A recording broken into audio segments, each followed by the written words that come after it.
Magandang araw po sa inyong lahat. Ito po ang Life and Things channel. Sa video po na ito, meron po tayong tatlong bahagi.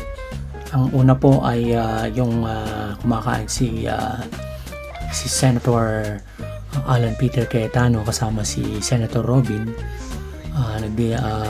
Siguro parang kararating nila sa kanilang destination, which is Mindanao. Ang pangalawang bahagi po na ito ay ng video ay sa Sarangani at ang pangatlo ay sa Jensan. So ito yung pagbisita nila sa Mindanao dun sa mga biktima ng earthquake. Sige po, panoorin po natin. Then syempre yung mga estudyante na trauma din, di ba? So, marami, boss. Yeah. Medyo iba din style dito, no? Yung kanilang sile, may sausawan, suka, may kamatis. Ayun yung kanilang timoy ng at yung suka nila, no? Yan ang specialty nila, yung suka at saka sile. Inihintay ko gulay kasi nagte-text asawa ko. At timay. Yan. So, anyway guys, prayers for the nation. We're a country na mahigit 10, 15 ang bagyo every year. May mga active tayong bulkan.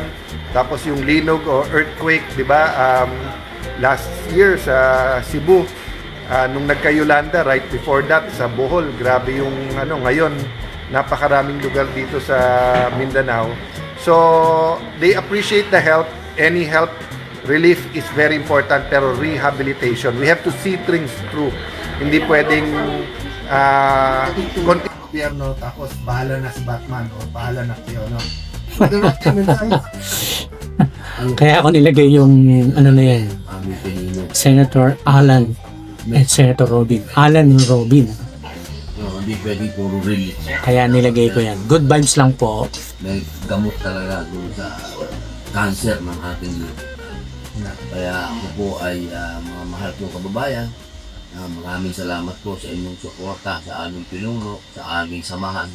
At naniniwala po kayo na kami po ay nandito para sa inyo. Sa lahat po ng tumutulong dito po sa nangyari sa Mindanao, maraming salamat po. At sundan po natin ang mga aksyon ng aming pinuno. Yeah. So, binabati din namin ni Robin yung mga galit sa Facebook. May mga kasama kami nagalit. Okay naman Pero so far, natutunan. Oo, marami akong natututunan. So, gustong-gusto ko ang pinanonood. About Facebook, may I encourage everyone, Mhm. pag may anomalya sa lugar ninyo, Okay. may kalye, may covered court, may kung anuman project na hindi natatapos, Hmm. kung lugar nyo po ay may illegal na mining o kaya nagpuputol ng puno na hindi naman dapat, gamitin natin yung social media natin na panggising sa ating Huwag puro chismis, huwag puro chismis. yeah. Kahit anong Marites. pwedeng gamitin sa tama't mali, but Well. so ito, baka nanonood kasi asawa ko, maya-maya, may gulay na kami, laba, masarap yung Uy, gulay. masarap Kahit yun. na naman, So God bless you po, maya-maya, mga naghanda sa Sarangani at Jensan, sana makatulong kami ng konti. God bless you po.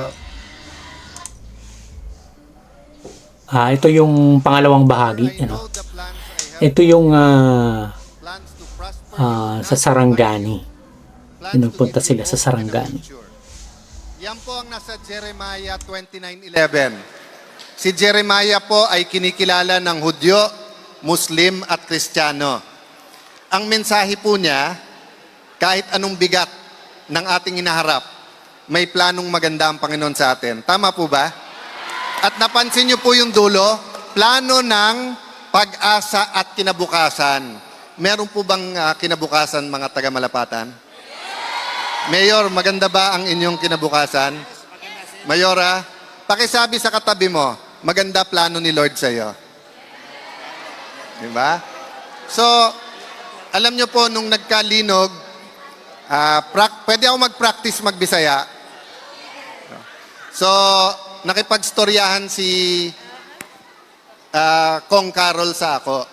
Ang pangutana ko sa kanya, unsa ang kinahanglan ng mga taga Sarangani? Unsang tabang? Ang sabi niya, dili na kinahanglan ng tabang, adto lang kayo doon. No? Sabi ko, adto ako doon, wala man lang dala. Sabi niya, dalhin mo si Robin. Kaya nagpapasalamat ako sa ating kapatid, napaka-busy nito. Pero isang text ko lang, kailan ka pwedeng pumuntang Mindanao, text siya kaagad, Lunes o Martes. Di ba? At katulad ni Robin, ang dami naming gustong sabihin sa inyo, pero hindi ito panahon ng salita. Panahon ito ng gawa. So Mayor, tanggapin nyo yung konti naming dalang bigas, tubig, grocery. Meron na nasa warehouse po konting building material. Pero katulad din po ng kay Mayor Victor James kanina, hindi natin masasabay-sabay, di ba? At kung sabay-sabay yung materyales at tulong, hindi matatapos yung mga bahay. So parang una-una, pero nagko-commit kami sa inyo, linggo-linggo magpapadala kami ng tulong hanggang matapos po, no? Si Alright. Senator Bato, may problema, pero nagpadala pa rin ng tulong. Ayun. Ayos. Si Senator Jinggoy nanindigan, ayaw niya na ang Senado ay maging dependent sa Malacanang, nakakulong, pero nagpapadala pa rin siya ng tulong. Diba? Yes. Ano pa yung mga kasamahan namin? Diba? Kaya kami nandito, gusto namin i-commit sa inyo 3 R. Ano na yun? Nadala natin ngayon at sa susunod na mga araw. Pero mas importante, rehabilitation. Ayun. Recovery. Relief, At pangatlo, to have 100% rehabilitation, authority na and ulit recovery. 3 R. every week. No? Kung ano ang aming matutulong. So, pwede ba kaming magbalik-balik? Barik-barik. God bless you. Sabihin nyo ulit sa inyong katabi nyo, maganda plano ni Lord sa inyo. Ayun. Siguro last message ko sa inyo, ang bata, hindi sinusunod ang sinasabi natin. Ang bata, sinusunod yung ginagawa natin. Di ba? So pag sinabi natin sa bata, alam niyo po, kahit saan kami pumunta, sa Davao, Si Senator Alan, no, may laging may mga Laban naisisingit sa mga words of may ganon, wisdom, Diba, encouragement. lahat, pero ang binubulong laban. So, ang bata ang nakikita. So, dun po sa lubos na nahihirapan ngayon, laban lang po Aha. Laban. Laban lang. Para makita po ng mga anak ng Malapan na kayo po ay titindig, kayo ay babangon at lalong ganda ang inyong lugar. God bless you po. ng KCC.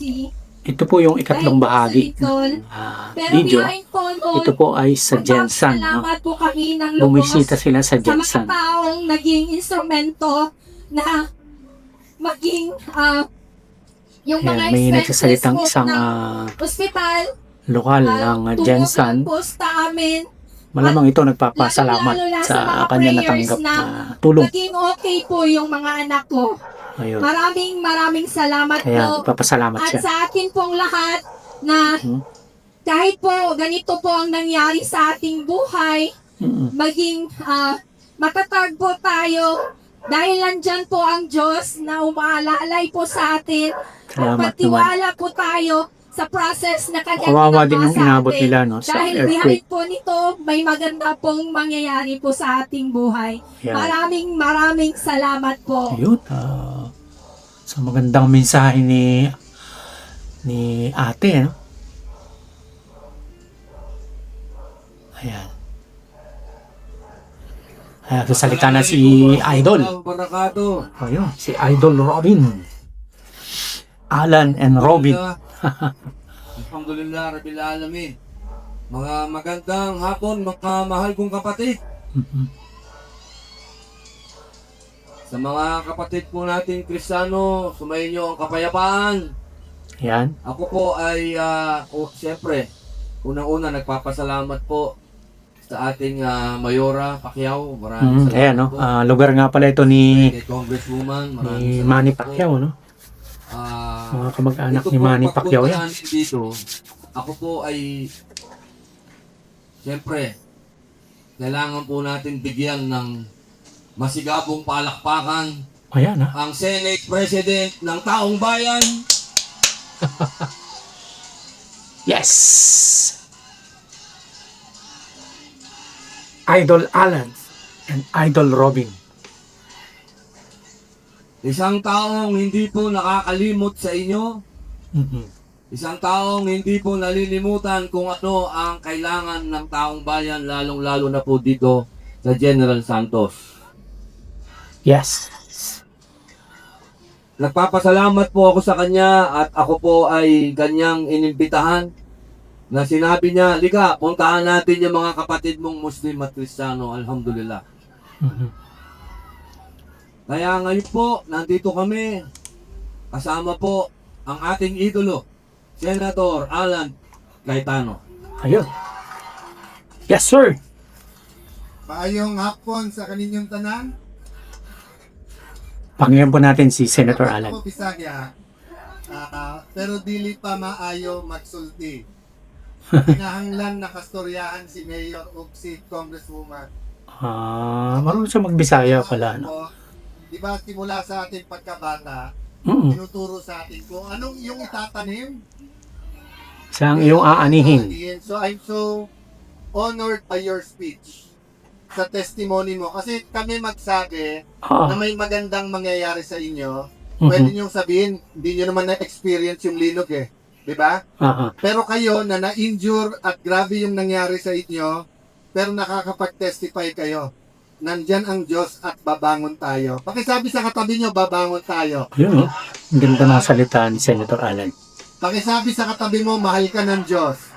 Mahal ka ng Diyos. So anyway, nandito po kami Aha. para tulungan lang si Mayor at si Congresswoman kasi kayo naman talaga ang naapektuhan. Mhm. Thank you, Mayor, kahit na konti lang dala namin yung salubong nyo sa amin. Pero kung ano itanim natin din ng mga Pilipino na kapag ka may disaster, calamity, tulong-tulong na lang tayo, di ba? Mhm. Wala nang politika. Yes. Oo, pagka ganyang may mga disaster, no? Sana walang politika muna. Tumulong muna dun sa mga Ang nakakaya naman, may cash assistance. Sabi ko sa kanya, hindi. naapektuhan ng trahedya, ano? Ipagay natin eh. No? So, but, yun nga, Mayor. So, bagaman, alam nyo naman po, may problema sa legal. Si Senator Bato, tumutulong pa rin. Di ba? Si Senator Jinggoy, nasa kulungan na, namiminsipyo, pero sabi sa amin, sama yung anak ko nung unang punta. Nung sinabi kong pupunta ulit, sabi niya, tulong na naman siya. Problema, hindi na nga. Sa gitna ng pagsubok na dulot ng malakas na lindol, muling ipinapakita ng mga Pilipino ang tunay na diwa ng kabayanihan. Lalo na ang mga politiko na talagang nagsisilbi sa bayan. Ang pagtutulungan, malasakit at pagkakaisa sa oras ng pangangailangan. Ang pangyayaring ito ay paalala sa anumang hamon ang dumating at mas magiging matatag tayo kapag tayo ay nagkakapit-bisig bilang isang komunidad. Hindi lamang mga gusali at kabuhayan ang kailangan nating itayo, kundi pati ang pag-asa at lakas ng loob ng bawat pamilyang naapektuhan.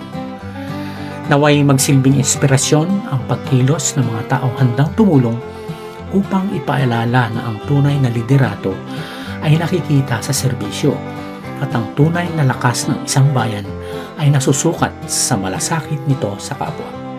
Patuloy nating ipagdasal ang mga kababayan natin sa Malapatan at sa Jensan, pati na ang mga karatig lugar sa pagkakaisa, pananampalataya at sama-samang pagkilos, pagbangon sa mas maganda at matatag na buhay kaysa dati. Maraming salamat po sa panonood. Makikisuyo naman po sa inyo. Pa-like at pa-subscribe naman po. Happy na po tayo dyan. Ito po ang Life and Things Channel. Hanggang sa muli.